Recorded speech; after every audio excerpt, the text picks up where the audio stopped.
Hello and welcome back to Shakesyear. We are on episode 730. That's 730 days.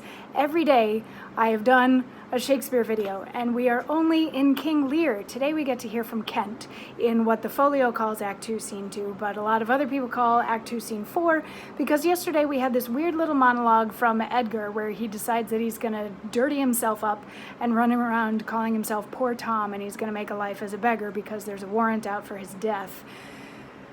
And some people felt that that wasn't appropriate to keep as part of Act 2, Scene 2. But Shakespeare didn't have any qualms with it. He was like, Kent is going to fall asleep in the stocks over here, and then we'll see Edgar over there do his little monologue, and then our focus can shift back here, which is what it does just before this has happened.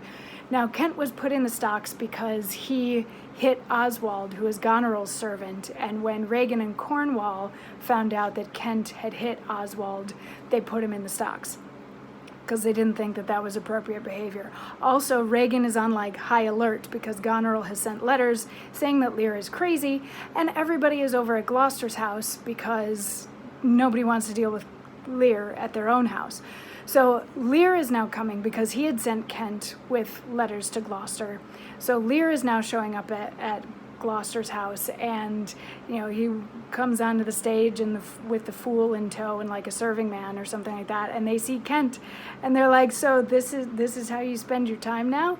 And the fool makes some jokes, and Lear's like, who did this to you? And Kent is like, well, it was your daughter and her husband. And Lear's like, no. And he's like, yeah. And he's like, no. And he's like, yeah. And he's like, no, seriously, they would not have done that, because that's worse than murdering somebody. To put my servant in the stock, like, how dare they? And Lear starts to ramp up into the like flying off the handle thing that he does, and Kent, to fully explain himself, says, my lord, when at their home I did commend your highness letters to them, ere I was risen from the place that showed my duty kneeling, came there a reeking post, stewed in his haste, half breathless, panting forth from Goneril his mistress salutations, delivered letters, spite of intermission, which presently they read.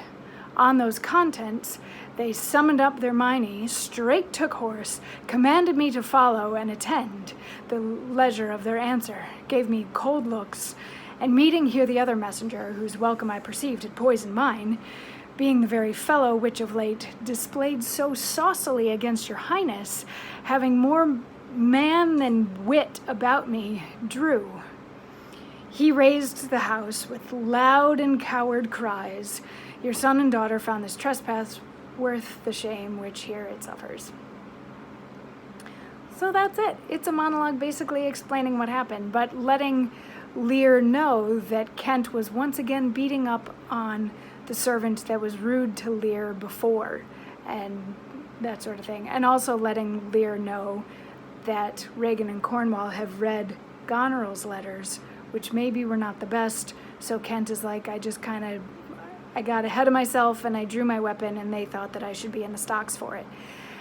Lear doesn't like this at all, so he goes storming off into the house to find Regan and Cornwall so that he can put them in their place, is what his intention is.